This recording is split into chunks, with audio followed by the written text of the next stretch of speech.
Hello, good morning. എല്ലാവർക്കും എൻ്റെ പുതിയ യൂട്യൂബ് ചാനലിലേക്ക് സ്വാഗതം. എന്തൊക്കെയുണ്ട്? എല്ലാവരും സുഖമായിട്ടിരിക്കുന്നു? ഞങ്ങളെല്ലാവരും ഇവിടെ സുഖമായിട്ടിരിക്കുന്നു. ഇന്ന് നല്ല ക്ലൈമറ്റാണ് കേട്ടോ. രാവിലെ എണീറ്റിട്ട് തന്നെ നല്ല മഴയാണ് കേട്ടോ. അപ്പം ഞങ്ങൾ വിചാരിച്ചൊരു ചക്കയൊക്കെ പറിച്ച് വെച്ചാലോ എന്ന് വെച്ച് അമ്മേനെയും കൂട്ടി കൊക്കയൊക്കെ വെച്ച് സെറ്റാക്കി. കൊക്കയുടെ അറ്റത്ത് ചെറിയൊരു കത്തിയൊക്കെ വെച്ച് കയറിനെ കൊണ്ട് കെട്ടി സെറ്റാക്കിയിട്ട് ഞങ്ങൾ ചക്ക പറിക്കാൻ വേണ്ടി വന്നിട്ടുള്ളത്. അപ്പം ഈ വർഷം ഞങ്ങൾ ചക്കയൊന്നും കൂട്ടിയിട്ടില്ല കേട്ടോ. അപ്പം ഞങ്ങൾ വിചാരിച്ചു എന്താ പറയുക, വൈകുന്നേരം ഒരു ചായൻ്റെ ഒപ്പം ഒരു കടി ആയിക്കോട്ടെ എന്ന് വെച്ചാൽ ചക്ക പറിക്കാൻ വേണ്ടി വന്ന്. അപ്പോൾ ഒറ്റ വെട്ടിന് രണ്ട് മുറി എന്ന് പറഞ്ഞ പോലെ അമ്മക്ക് ഒറ്റ വെട്ടിനായില്ല കേട്ടോ. രണ്ടോട്ടം വെട്ടേണ്ടി വന്നു. അങ്ങനെ 2 തവണയൊക്കെ വെട്ടി 2 മുറിയാക്കിയിട്ട് ചക്കേനെ എടുത്ത്. അപ്പോൾ ചക്ക മുറിച്ചിട്ട അവിടെ തന്നെ അതിൻ്റെ വെളിഞ്ഞേറ് കളയണം കേട്ടോ. ഇല്ലെങ്കിൽ പിന്നെ കത്തി അള്ളണും പിന്നെ അവിടെയൊക്കെ ഇരിക്കുന്ന സ്ഥലത്തൊക്കെ വെളിഞ്ഞേറിങ്ങനെ പറ്റി പിടിച്ചിട്ടിരിക്കും. അപ്പോൾ ചകിരീനെ കൊണ്ടാണ് കേട്ടോ ഞങ്ങൾ ക്ലീൻ ആക്കൽ. ഇത് ഞങ്ങൾ മുറന്ന് പറയും.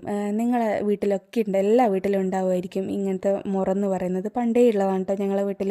ഈ ചക്കയൊക്കെ വെക്കുന്ന സമയത്ത് സാധാരണയായിട്ട് നമ്മൾ കൊത്തിയിട്ട് ഇതിൻ്റെ അകത്തിട്ടിട്ട് കേട്ടോ, പിന്നെ വൃത്തിയാക്കിയിട്ടിട്ട് ചക്ക നല്ല ക്ലീൻ ആക്കിയിട്ട് ഇതിൻ്റെ അകത്താണ് കേട്ടോ ഇടുക. പാത്രത്തിന് പകരം നമ്മൾ ഈ മുറത്തിലാണ് ഉപയോഗിക്കൽ. അപ്പം അമ്മ ഇതുപോലെ കൊത്തിയിട്ട് ഓരോ പീസാക്കിയിട്ട് എനിക്ക് തരും. ഈ ചക്കയൊക്കെ വെക്കുന്ന സമയത്തില്ലേ, 2 ആളൊക്കെ ഉണ്ടെങ്കിൽ പെട്ടെന്ന് തന്നെ നമുക്കത് ചക്കയൊക്കെ ക്ലീൻ ആക്കി എടുത്തിട്ട് പെട്ടെന്ന് റെഡിയാക്കാൻ വേണ്ടിയിട്ട് പറ്റും. അപ്പം അമ്മ ഇങ്ങനെ ഓരോ മുറിയാക്കിയിട്ട് എനിക്കിങ്ങനെ ഈ മുറത്തിൽ ഇങ്ങനെ വെച്ച് തന്നാൽ ഞാൻ അതിൻ്റെ മുകളിലത്തെ ഭാഗം ഇങ്ങനെ ചെത്തി കളഞ്ഞിട്ട് ഓരോ പീസാക്കിയിട്ട് എടുത്തിട്ട് കട്ട് ചെയ്തിട്ട് വെക്കും കേട്ടോ.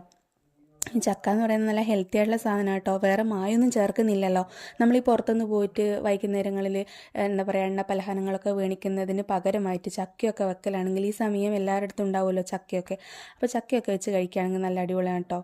അപ്പോൾ ഞങ്ങൾ ഈ പ്രാവശ്യം ചട്ടിയിലൊന്നല്ലേ, കുക്കറിലാണ് വെക്കുന്നത്. ഞങ്ങൾ കുക്കറിൽ പെട്ടെന്ന് തന്നെ വെന്ത് കിട്ടുമല്ലോ, അപ്പോൾ പെട്ടെന്ന് സെറ്റ് ആവുമല്ലോ എന്ന് വെച്ചിട്ട് കുക്കറിലാണ്. കുറച്ച് കുരുവൊക്കെ എടുത്ത് യൂസ് ചെയ്തിട്ട് ഞങ്ങളങ്ങനെ കുക്കറിൽ സെറ്റാക്കി. മസാല ഇടുന്ന വീടൊന്നും എടുക്കാൻ പറ്റിയിട്ടില്ല കേട്ടോ. അപ്പം ഇതുപോലെ ചായൻ്റെ ഒരു ചെറിയ ചൂട് കട്ടൻ ചായൻ്റെ കൂടെ ഞങ്ങൾ ചക്ക സെറ്റാക്കി വെച്ചിട്ടുണ്ട്.